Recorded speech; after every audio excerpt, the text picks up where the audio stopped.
Hi, I'm Vicky Poole. Yeah, you are. I'm the Associate Curator of Ectotherms at the Fort Worth Zoo. Hello, I'm John Rossi. I'm a touring drummer with a passion for animal conservation. When I'm on the road, I spend as much time as possible visiting zoos, aquariums, and conservation organizations. Now, I want to share those places with you. I'll be talking to keepers, vets, conservationists, anyone who can help me in my mission of connecting my people to animals through their people. Join me on my Rossifari. Hello. Welcome back to the Rossifari podcast. Now, y'all, I'm excited. We've got Vicky Poole back. I'm just gonna say it right from the start. If you have not been here for a long time, you won't know the name Vicky Poole, but Vicky was on in season 1 from the Fort Worth Zoo, and it was one of my absolute favorite interviews that I had done up to that point, and it has remained one of my favorite interviews. And so when I found out that I was heading back to Fort Worth to go play a couple weeks of a show down there, the first thing that I did before I did any of my other prep work for the podcast stuff, actually, before I even officially signed my contract for the actual gig, was I reached out to the team at the Fort Worth Zoo and saw if Vicky might be available to chat again. And then we actually snagged someone else, a new guest that you'll be hearing from next week. But I just had to have Vicky on again. And there are a couple reasons for that. The first one is that Vicky is awesome. You're going to hear that in a minute. And those of you who heard the first interview are already nodding your head.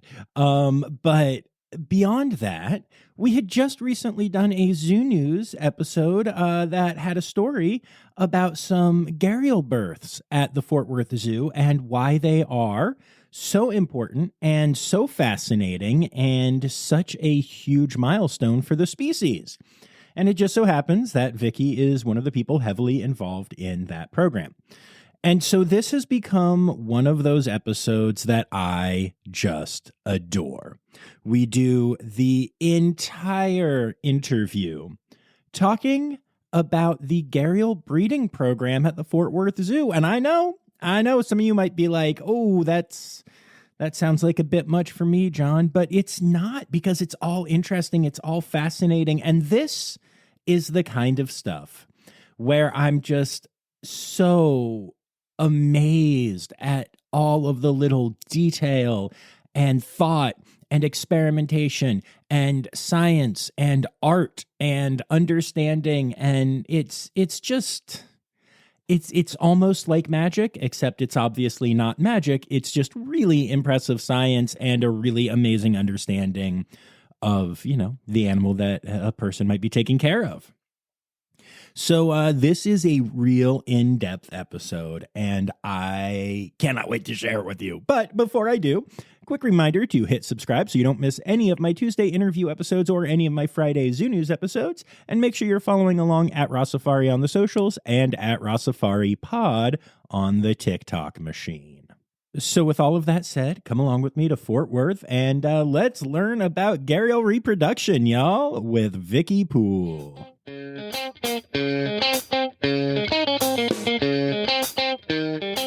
I am so delighted to have you back. Just so delighted. It has been far too long. It has. Since we have been hanging out together. But you are one of the people that I have had on the podcast and then maintained a relationship with. Yes. And I love that we have that and have stayed in touch. Yes.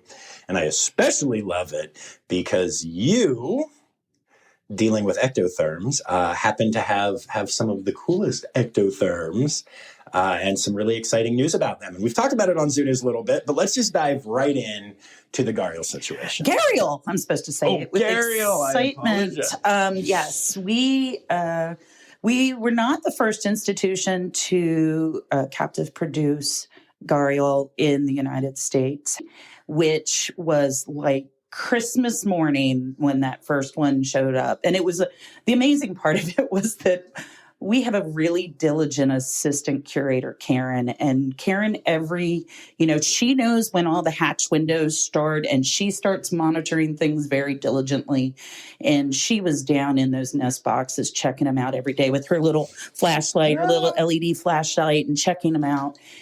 And it was about 4:00 in the afternoon last year when I get this radio call. And of course, radio calls, all the zoo hears the radio call. Mm-hmm. And she was excitedly said, Vicky, you need to get to the incubation room right now, which tells you with excitement how I knew what she was saying. She didn't even say the word gharial. I knew what it was. So I scurried down there. And the sad part was that our primary keeper, who is over the gharial, was not here that particular day. Oh, no. So, I get in there. And of course, these things always happen when the primary keeper is not there to enjoy the fruits of their labor, so to speak. And so, Karen and I get in there, and I am, like you, a very outgoing, loud, gregarious individual, and I never shut up is the way to put it. I couldn't speak. I was so dumbfounded when she just was like pointing at the box, and there's a baby gharial there. And, she didn't even say a word. She said it with her eyes, pointing at the box.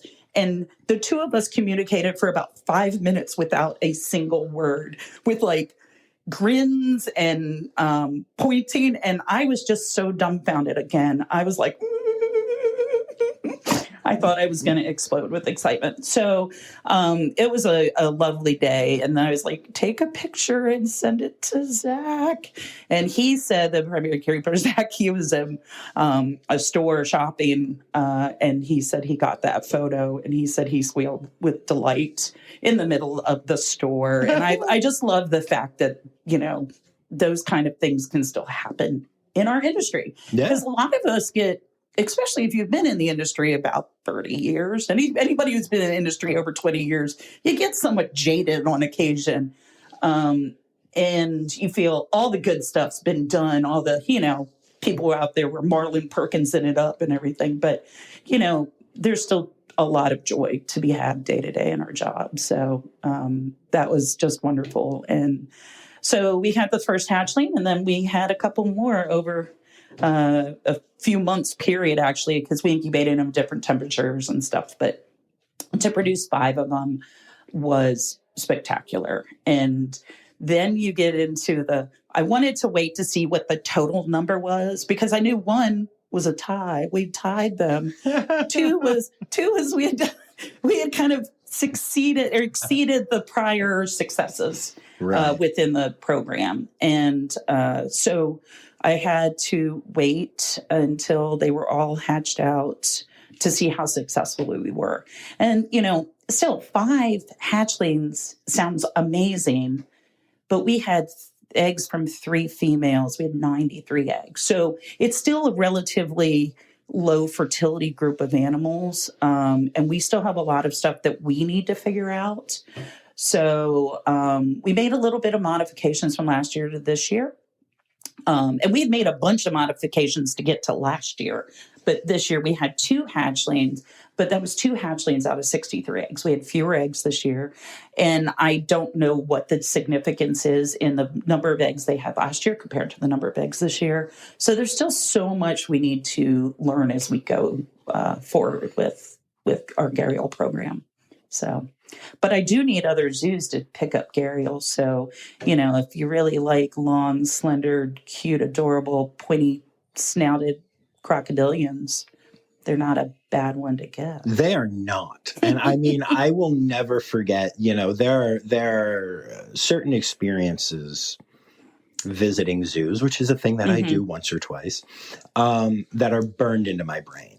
And obviously a lot of them come from the cool podcasty stuff, but the ones that aren't are almost extra special and I will never forget walking into the cafe and it borders the exhibit and you could just see the glass is right there. And I did not know that.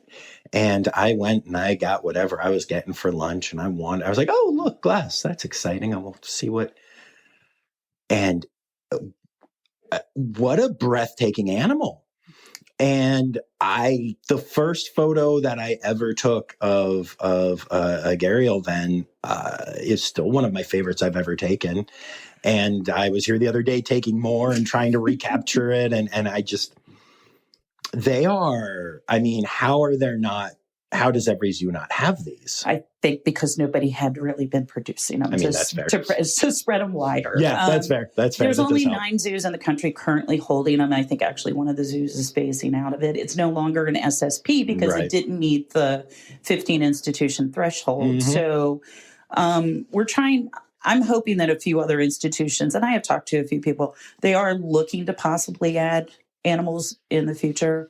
But, you saw that exhibit. It's a 90,000 gallon exhibit, big nesting beach, which is part of the reason I think we've been successful is that dedication to investing in building a large display like that that the animals need and continuing to modify it. Like that as it was built, it was a pool and a beach, but then the animals started nesting small nests early, like 10 eggs per the females we had.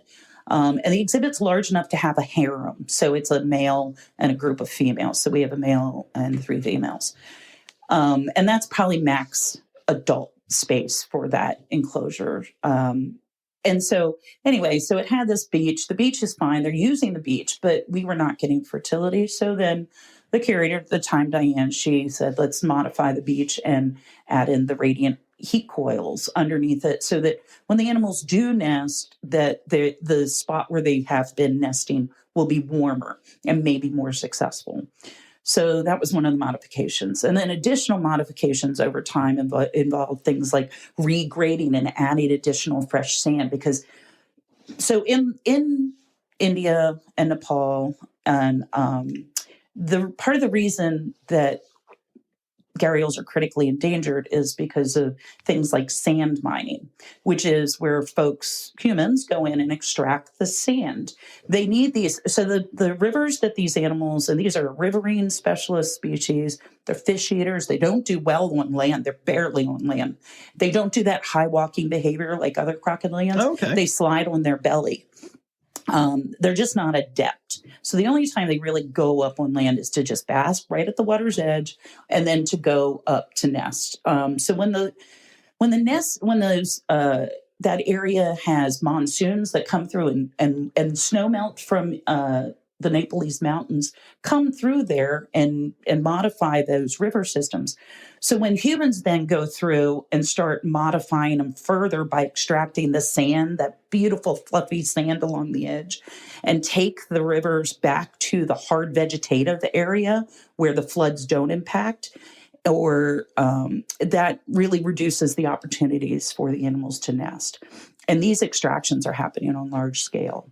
Why? For construction. Oh, okay. So they're going in, and these mining efforts can be large equipment brought in and just hauling it off in dump trucks, or it could be something as small as somebody carrying a bag out on their boat or on their shoulders just to carry it out there, or small packs on horses. So it's all kinds of things. Water extraction is another thing where they've put some sort of, or damming. These kind of water modifications also occur. Pollution, human impact at the water's edge. So you can think about neglected fishing gear, or people doing agriculture right to the water's edge. Sure. These are not conducive to natural gharial behavior. So all of these things are impacting them in the wild. And gharials used to be, up in the 10,000s back in the 40s. But by 1970, there were only 200 breedable adults in the wild. So that really is a huge impact. They were in 6 countries and then down to 3 countries. So their spread naturally has been minimized. There are groups working in India, and in Nepal, and our colleagues there. We do have colleagues there that we are involved with, the Gharial Ecology Project. They have been working to try to determine why there was a mass die-off back in 2007. And as it turned out, that was pollution came in. And it only impacted the subadult animals. It didn't impact adults. They had hundreds of juvenile subadult animals because the subadults don't leave the region, but the adults use broader regions of the river system. So they'll go hundreds of kilometers up and down the river, whereas those subadults that are residential, basically at that life stage, were heavily impacted by this toxin and caused gout and kidney failure. Wow. Yeah. That's fascinating. But because of that failure, or that issue, there was an investment in the country, in India, to investigate what was going on. So they started radio tracking. They developed this research project, and they've had so much success since then, which is amazing. So. All right, we'll be back after this quick break. Did you see the Colombian government is spending almost $4 million to relocate Pablo Escobar's hippos? In Brazil, a school of piranha attacked and injured at least 8 people at a beach resort. First fatal mountain lion attack in 20 years in California. Hey, it's me, Forrest Galante, wildlife biologist. You may have seen me on Joe Rogan's podcast or my various TV shows like Extinct or Alive or Shark Week. So join me and my friends as we break down animal news from around the world and discuss all things wildlife. Click here to unlock these animal mysteries. That's awesome. That's really cool to hear. I think this is the first time I've ever heard the term sand mining. And it makes sense because we use sand for all kinds of things. Yeah, if you're mixing up concrete, water of any sort, they're taking sand, they're extracting sand from somewhere. So that's a byproduct of sometimes other projects or of other like mining efforts, or it may be the actual effort intentionally. I had no idea. Yeah. That sucks, but it's fascinating. Yeah. You know, that's wow. So you mentioned using incubators. So do you all pool all of the eggs, or like what is? Because then you also mentioned having the heat underneath. So what is the steps, or what are the steps here? So when we extract the eggs, this is the extracting the eggs from the beach. We actually have trap cameras on the beach, so we can pinpoint where the nesting has occurred and when it occurs. We check those trap cameras every day, and we will go out with a team of staff using just big visual barrier baffle boards. So the gharials are in the water because the female gharials do nest guard. They can be a little belligerent if they see us going onto the beach. So we put up a visual barrier to keep their stress down and to allow us to safely remove the eggs from the beach. So we dig out the nest chamber.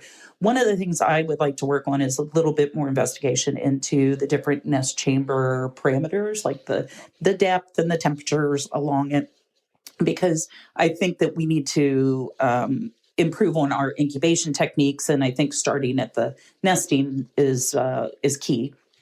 And so anyway, we'll remove those eggs, we'll clean them up, measure them, weigh them all, and set them up in, we use good old vermiculite. A lot of folks are doing an alternative where you set them above the substrate, but we actually set ours within the substrate and incubate them at 2 different temperatures. So these are temperature-dependent sex animals, so that they will have males at a certain temperature and females at another temperature. So we incubate for, the first year we incubated 50-50. The upper temperature, 91, should be males, and the lower temperature, we went for a little too low the first year, 85, but we ended up with about an 84 because of the thermostat.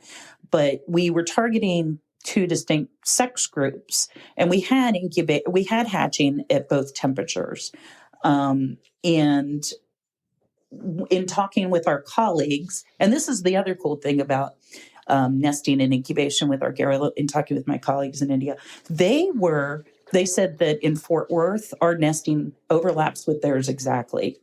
Ours starts March 30th and goes to roughly April 20th, as is the exact parameters theirs are. And so I want to mimic what their natural wild incubation techniques have been, or what they're documenting in the nesting chamber. And those animals go in and they nest when it's a lot cooler, but by those time those animals hatch, it's a lot warmer. So maybe it isn't the sexing doesn't occur because we've incubated them at one temperature for the full time. I believe now we're going to try altering and see if that improves our output. With the fertility, I can't control that as much because I think that's a male gharial cue. I think we're not giving him the cue that maybe there's another male. He needs to maybe have a little bit of sense that his testosterone needs to go up and he needs to be more virile in terms of what his hormones tell the rest of his body to do. And maybe that would improve our fertility on that side. But the incubation side of it, we have control of that. Right. So, and then in time, we would eventually try. Right now, we're happy to have any gharial, and we can't sex them at this age. The males develop the gara, which is the big growth at the tip of their snout, usually in their advanced, like preteen years there. Okay. They do not develop, they do not have that at hatching. And so we can't really sex them. The only way would be right now to have animals that are deceased where you can go in and look at blood values and eventually, like the birds do, develop those markers. But we're not at that point yet. Okay. We don't have a plethora of animals to correlate the blood values to the sex itself. So, but anyway, so incubation goes on, and Karen, who is diligent, like I said, about our incubation, she's in there every week. We're monitoring the humidity within that nest or the incubation box, and she will weigh that whole box with the eggs and the vermiculite and everything. And every week she weighs it to make sure that if there's any water loss, she'll add it back in so that we can maintain our humidity with the eggs. That's amazing. So that they're stable. Because what would happen in the wild is that those nest chambers would have their constant impact and they'd be dried out by the sun, but then dew or rain or whatever would constantly keep them a certain level of moisture. And then we will go through and she'll candle those eggs. And once Karen starts tracking a embryo, it's super exciting. She'll eventually get some little videos of little wiggly embryos in egg. But then over time, and we've had hatching as quick as 60 days, and then the upper threshold is 94 days naturally. Once we start having her tracking an embryo, you'll get to a point where it's so full of an embryo you can't actually candle it anymore. We borrowed an egg buddy from one of the bird folks. Do you know what an egg buddy is? No. It's this cool device that bird people have that you can set an egg on, and it's got little probes, and it's basically a Doppler. They can hear a little heartbeat. So we borrowed one from our bird's apartment, and we had this egg. So I have a little video of our crocodilian egg, showing up with its Doppler on the egg buddy. That's so cool. Yeah. So, but at a certain point, Avery, you can yell at her. It's Where was this video? Oh, I'll show you. I'll show you. I'll show you. Share it. Doppler. Well, the thing is we probably wouldn't use it again because it's intended for a smaller egg and it has 3 contact points, and Karen doesn't want to mess with the eggs. Sure. But that first year, again, we were winging it. We were like, What are we doing here? Let's make sure we have viable eggs. And can we use this device? So we had our first 2 that hatched out, or first 3 hatched out at the 91 Fahrenheit temperature group at the 60 to 67 days. But then we had this whole other group at the 84 Fahrenheit incubation that was still like going and going and going.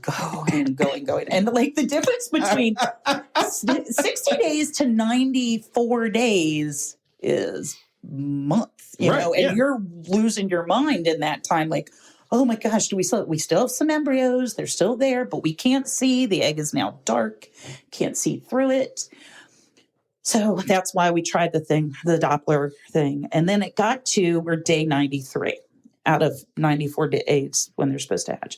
And we had 4 eggs we were waiting for. And I asked our veterinarians, I said, hey, can we borrow the real Doppler you guys use in the veterinary practices for these eggs to just confirm whether or not they were at all still alive, because it's possible that an embryo will die in egg. So they came up and they put the Doppler on the egg and they got no heartbeat, which is kind of sad, but we've already got 3 other babies. We're happy at that point. We weren't going to be greedy. But so we had these 4 eggs, and I'm like, well, then we might as well cut these eggs open. If they're not giving us any signs of life or at the end of the threshold of them hatching on their own, let's go for it, because I don't want them to be in there alive and then drown in the egg either. So, or suffocate in the egg. So I start cutting the first egg open and find a little deceased embryo that had obviously died a few months or a few weeks prior. Egg number 2 that I cut open, the same thing. Egg number 3 I cut open and there's fresh blood. And I'm like, oh.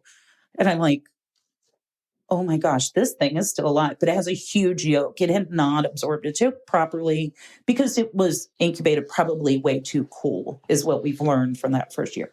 And so the last 2 eggs I hatched out were still alive. So that's how we ended up with a total of 5 offspring. And then we had to get the vets involved and cut off the excess exterior egg yolk. And but that is normal. And we just went with our normal veterinary care that they need. So that's fascinating, though. Yeah. All of this is fascinating. I have a million questions.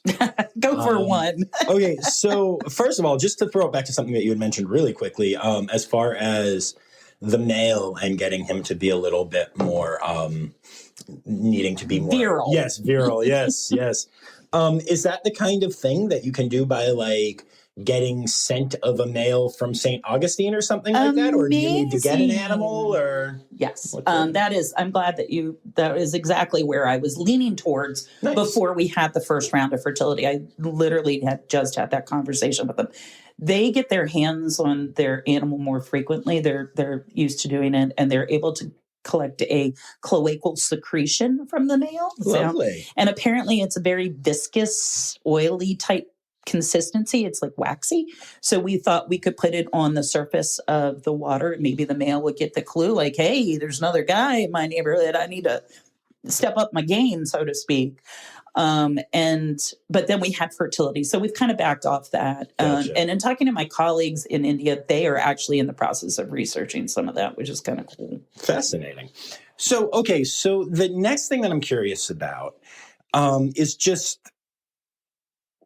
why? Like, what? I mean, I love Gary. I know, great question, right? Why? Well, Go it's ahead. pretty broad. No, I know, but I'm serious. So what? Like, okay, why is it that this species is so important to you, to the Fort Worth Zoo, whatever, and that I mean, this is a lot. Like, you just spent 23 minutes so far. We're not done yet, right? It's Vicky. Just talking about all of the details that go into this kind of thing. And this is actually, as I've gotten more into the podcast and as, I've learned more about not just surface stuff, this is one of my favorite things. I love when I can spend an episode on one topic because that's a lot of time, but it shows, how much goes into all of this stuff. Like everything that you just said is fascinating and deep. And by the way, we're at the Fort Worth Zoo. That's one animal of thousands here, right? I mean, that's crazy to think about. So why is this your passion project, or why does this matter to you so much? What got you here? Well, obviously it's one of many of our passion projects. Fair. It is, but when they redesigned the Museum of Living Art, Mola was selected to be, the gharial were selected to be the keystone species. As you walk into the building, they invested heavily in this big, beautiful, but appropriate sized and spaced enclosure for this taxa. So the commitment to the species was made before I even started here. The zoo had it at the old herpetarium. And then with it, it was said, this is our crocodilian species. Why do I find it fascinating is, like I said, it's one of the few species that many folks have not had a lot of success with, and not to belittle the work at St. Augustine, when we had success, we had a brainstorming meeting with them and talked about the ins and outs of what would make us both successful. Mm-hmm. So again, it's a good collaborative project for us as well. And I really enjoyed that. I like not just making our institution successful, I like making the whole project successful. But I think it also goes back to, like you said, they're beautifully attractive, understated species. They're not really that aggressive. We can actually scuba dive with those, with the gharial. I don't know if I talked about that last time with you. That might be the most shocking thing that's insane. We have a dive team here at the zoo because of the varied number of large pools we have. And so in order sometimes to service in that enclosure, to put new logs in or to dig out sand that ends up in the trench by mistake, we can periodically get in and service the enclosure with scuba divers. So yeah, we have skills. We got some skills. my divers have skills. That's amazing. Wow. I have thought about getting scuba certified to dive with various animals, and just dive team stuff is very cool. Yeah. Diving with gharials I did not realize that was a thing. That's amazing. These guys, look at those long pointy snouts with all those teeth that you see. They're fish eaters. Right. They don't really want to mess with you.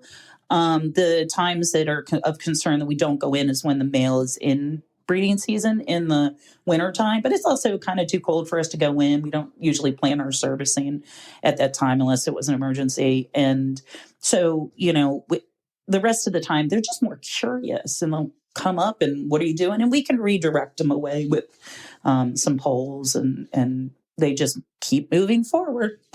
That's so cool. Yeah. One of the things, whenever I talk to anybody about assisting with repro in any capacity, I always find it so, I don't know, amusing isn't the right word, but amusing, because this is a thing that just happens in the wild. And, we have to figure it out when we have these animals in human care. Sometimes it's very tricky. Yeah. And sometimes it's very counterintuitive. I know, there's a story I tell on here all the time about a facility that's amazing at sloth breeding. And what they finally figured out was that when sloths want to breed, if you give them basically a dog kennel with a little branch going up to it and a little branch coming off of it, they'll breed like crazy. But if they're in their naturalistic habitat they're that's all built out beautifully and stuff, there's very little success in their experience. And so it can be counterintuitive. It can be, sometimes you make it very much like the wild and then you're like, oh, that didn't help at all. Who knows? But I don't know. I always find it so fascinating that this natural process that happens in the wild needs to be learned and figured out by humans. And I'm curious, do we know, what is their success rate in the wild and how does what we're doing compare? Oh my gosh, yeah. So one of the first questions I asked him, I said, what is the fertility rate? Are you digging up nests? Because they've been tracking nests as well, our colleagues that we've been speaking with. And they're like, it's 100% hatch rate. They do have predatory issues too, like sea turtles do with raccoons and birds and whatever. But they have dogs and other things that will dig up nest. But 100%. He said it's virtually 100%. It's 99.5. That's hatch rate. Astonishing. Yeah.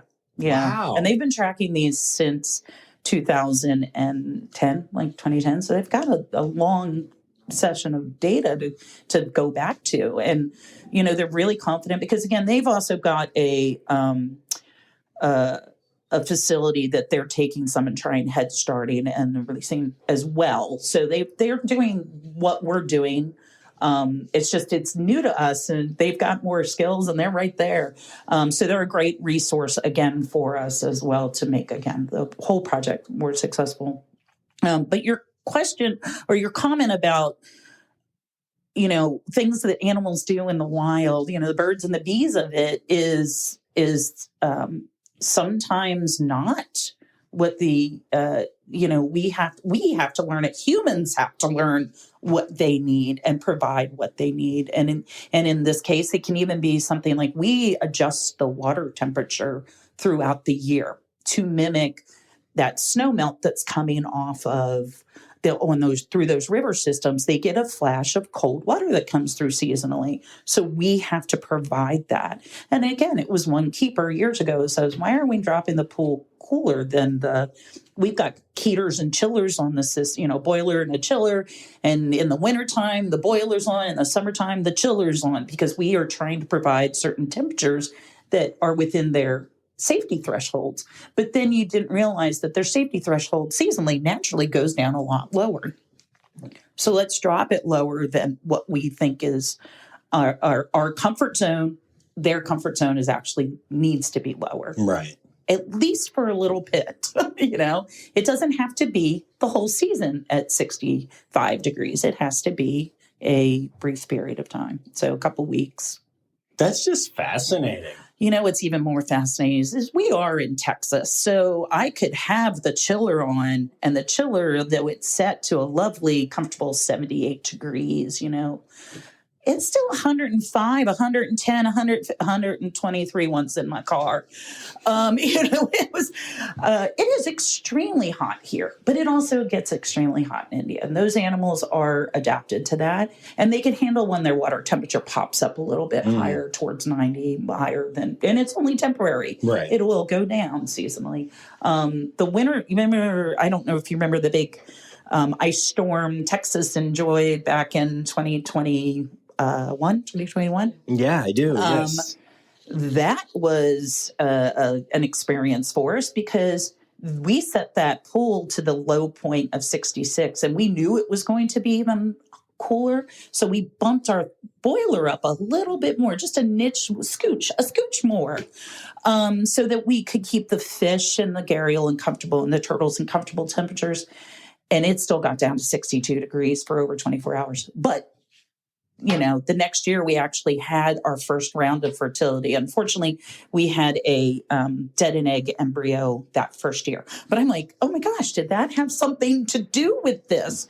Were we not going cold enough? Right. So all those little clues, when you go back and you look at every year compared to one another, it's part of the nuance of what we have to do those manipulations to provide what we think is birds and bees for the animals. So you've got a 2-month breeding period.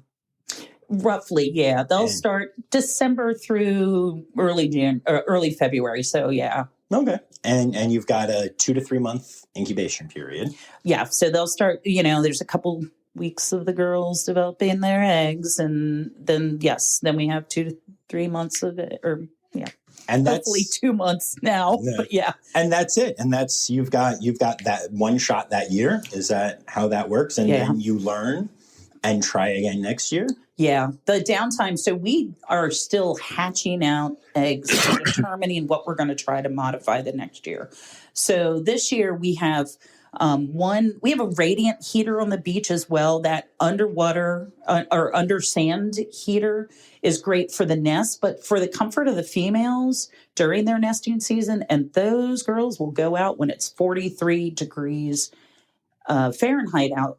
They'll go and get under these radiant heaters, and they probably need that as well. So the girls become competitive for the limited nesting spots that they both like, and they can become somewhat belligerent with each other. They're kind of hags like that.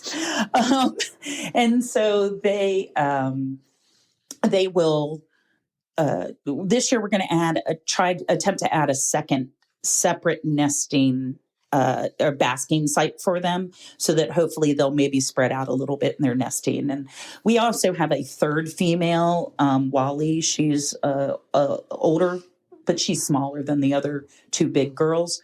And they tend to run her off the beach. If she doesn't go and nest first, she will not nest properly and just dump her eggs randomly. And they will dump eggs into all the way through, mostly through July, but we've had an egg dumped in October before. So those girls, if they don't get a chance to, you're risking them having egg yolk coeliacitis, right? Busting their eggs internally and then becoming septic.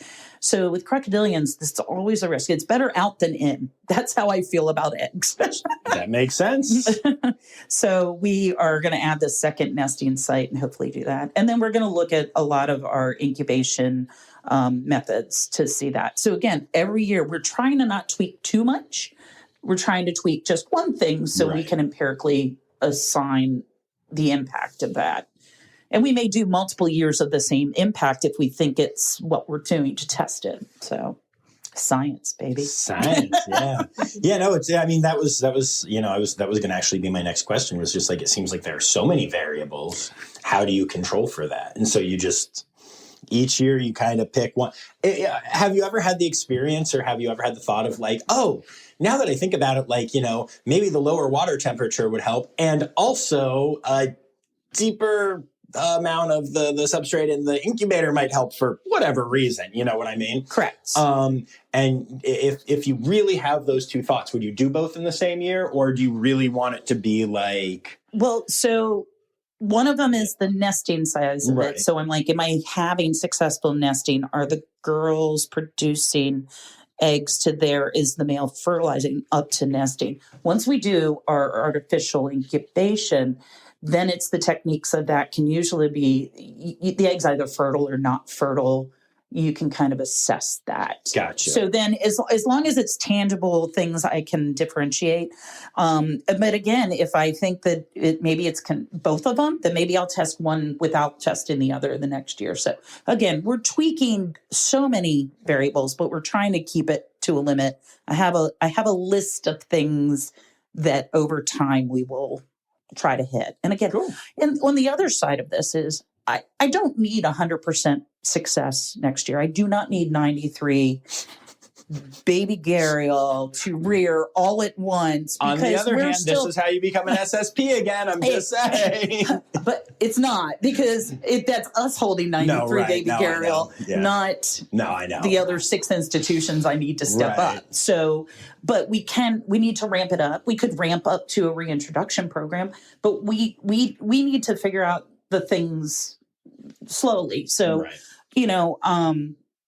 I wouldn't frown upon having 100% success, but we're also starting to hit the age where these girls, unfortunately, are probably a little bit of senescence. So they're not getting younger, ironically. So, but other institutions are holding younger females. Maybe they'll start producing larger quantities of animals, which could potentially become this reintroduction program. So, because we're not rearing these animals for release, right? That's a very specialized thing. If you have to raise them in isolation, so you're not spreading zoo diseases out in the wild. And then you also have to kind of gear the animals up to be wild little beasties, not here comes the giant hen that is helping provide the fish that you want, right? So, we'd have to focus on that if that's what our goal is. But it is probably an inevitable goal for this project. Maybe not these particular individuals. They can go and be new breeder animals at other zoos. Or our zoo. Who knows? That's very cool. I love that. Is there anything else that you want to say about gharials? If you're near one of the few zoos that is having them, I do recommend people go and admire how beautiful they are. They, when they're out on the beach, sometimes they look like little little sausages with, legs, because their body's displaced by being on land. But when they're in the water and they just, a 15-foot animal swims by you with an underwater viewing window, it is pretty impressive. Yeah. And unlike some other crocodilians, they're not looking at you like they want to eat you. They're looking at you, they're just very curious in my mind, a lot more than is that little kid in a stroller over there a potential snack? You know, you never know what the saltwater croc thinks. That is fair. He is an animal I would not trust to scuba dive with. How big are the babies when they first hatch and stuff? Oh, they're about 11 inches, No. 10 to 11 inches. They They're get not so big. They do. That's crazy. They do in time. And it's funny because one of the things when I was talking to St. Augustine about was they thankfully shared their growth rates for their individual. Her name is Makara. Was Makara. And so we had her data set. So we could compare her growth rates to our individual animals. Makara was incubated the same growth rate or same temperature as our first group, the 91s, Fahrenheit animals. And it turned out she's a female. She's not a male, like we all had anticipated these first hatchings would be. But she, at one point when she reached a size where her snout was incredibly long, like an awkward teenage growth spurt where the snout's really long. And then so I laid it out on a graph and I looked at it compared to our first hatchling. And ours is proportionate. I'm like, oh, now I can see where that growth spurt was. But then it leveled off and she matched up with ours again once again. So it's pretty cool that animals are, and the smaller animals, the animals that were incubated cooler, they're growing very slow trajectory in a different rate. So maybe they are sex difference. Maybe they are I don't know. I'm not quite sure yet. Because again, we cannot sex those juveniles we have. Right. At this point. Right. Wow. That's just so much. That's so cool, though. You want to hear another fun fact? Sure, hit me. Why not? So one of the other things we look at is the egg size. Okay. So and the number of eggs. So when they were first, all of them start by laying a few eggs, like 10 eggs. And then over time, they've laid up to the more normal, clutches of 30 to 40 to 45 eggs. That's egg clutch size, right? So we're looking at the measurements of those eggs, not just the number, but the measurements. And over time, as they're producing more eggs, the eggs are both shorter in length, and they weigh less, but in diameter, they're bigger. They're just proportionately bigger. It's the one weird thing where they do produce bigger eggs width-wise. And it's funny because I was talking to my colleague in India, and he was like, yep, that's expected. That's what all the crocodilian eggs do. So I just was not expecting, I had never really thought about egg size and changes in egg size. And I would have assumed that eggs just got bigger as the animals got bigger, could produce bigger eggs. But no, it's just the length and the width the length and the weight go down, but the diameter gets bigger. That's so strange. Yeah. Weird stuff. Cool, this is the nuanced, weird details that you're into, right? Yeah, no, totally. Very much so. Yeah. And the fact that, like you mentioned, how many other animals are you, taking care of, in charge of, looking at stuff? This is just one species. It is. It's also it's my first crocodilian I've ever been involved with the captive rearing of, and I am, or captive hatching of, and I'm just, fascinated by all of those things that make you get to that point.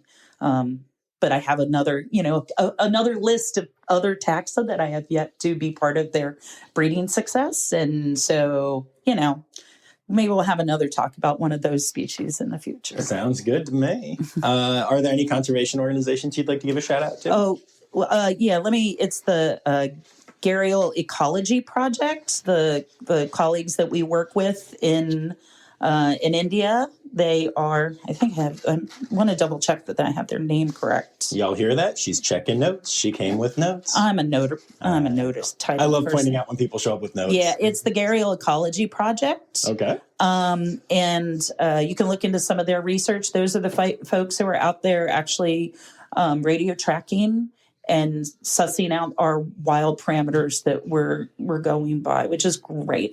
They work on the Shambhala River. Nice. Yeah. Very cool. And then it is time. It's time now, don't you know? We've come to the end of the show.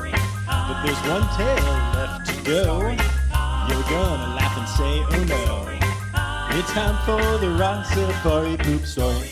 I'm not as hands-on with the poop as often, but the grossest things we do is, it's the coolest. One of the coolest things we do here at Fort Worth Zoo is our saltwater crocodile, Salty.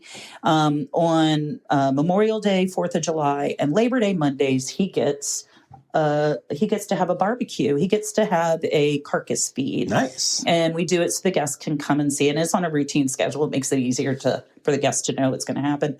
And he'll get like a 50-pound pig, side of a pig or a goat or something. And then he loves to get it. We give it to him so he shakes his head and he's using his whole body as an enrichment factor for him to have good physical shape. But he doesn't necessarily eat it all. And so we put it into this beautiful enclosure that the keeper has gone to grand lengths to make look nice because all the guests are coming to see it. But then once the animal gets it and has shaken it off and there's a chunk of meat floating in the water, until we can get that animal who has just gorged itself to lazily shift off display, which sometimes doesn't happen the first day or the second day or the third day, and that chunk of meat is just floating in there. That is about the great. Look at it. It's about one of the grossest things, just chunks of meat floating in the water. It really doesn't send the message we'd like to share with our guests, but I can't make a giant saltwater crocodile move because his belly's full. I can sort of appreciate that. Yeah, and also, I mean, you eat a whole, birthday cake by yourself, Yeah, no, and you're laying on the couch. it's real. Like you see, they don't move after they gorge. That's exactly what happened in the wild. Yeah, so, I think it is a fine message, although I do get what you're saying. But I mean, it's unappealing. Real. It is unappealing. Yeah, unappealing is yes, that is accurate. Awesome. Well, thank you for doing this. Oh, happy to see you. Yeah. So it's great to see somebody again. Yay. So. I'm so excited you're coming to the show, too. I'm really excited. Yay. Yay, me too.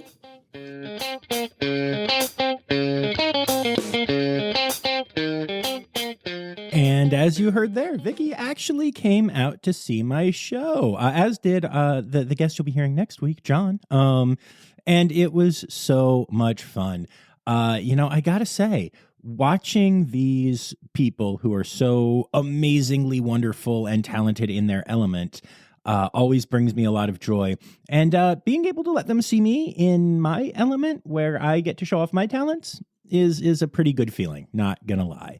So incredibly thankful to Vicky and the entire team at the Fort Worth Zoo for having me out and showing me an incredible time. And I hope y'all enjoyed that one. It was so deep and I loved it so much. I could do a sequel right now and learn even more. I don't know. I just find this stuff so fascinating. And then, I have to tell you, y'all, after the interview, I got to go and see some baby Gharials, and they are adorable. Look, I know that it is a large commitment, quite literally, because they are huge animals that need a huge exhibit. But I know a lot of you who listen do like collection planning and other things at zoos, and Gharials are really, really impressive, y'all. I'm just saying, they are a head-turning animal. And now that we seem to be getting a decent feel for, breeding them in human care, now might be the time to think about adding a Gharial to your master plan. All right, enough. I know. I'm just trying to do Vicky's work for her. But hope y'all enjoyed this one. And before we go, I do want to take a moment to remind y'all that you can support the podcast for as little as $3 a month by going to patreon.com/Rossifari. And my highest level of support are our Red Panda patrons, who are Dr. Laura Schenk, Dr. Stephen Williamson, Barbara Bennett, Jenny Owens, and Kevin Williams. Thank you all so much for being my Red Pandas. Yay! I'll be back on Friday with an episode of Zoo News, but until then, hey, remember, friends, the word credits backwards is Steiderk. The Rossifari podcast is produced, hosted, and engineered by John Rossi. Editing and fact-checking by John and Dr. Zoe Rossi. Our theme song is Sevens by Nathan Burke, performed by Nathan and John. Interrupting John theme and additional voices by Taylor Isaac Gray. You can reach John directly on Instagram and Facebook at Rossifari or by email at rossifaripod@gmail.com. Rossifari is part of the Daydreamer Media Network. Now, stop listening to me and go visit a zoo.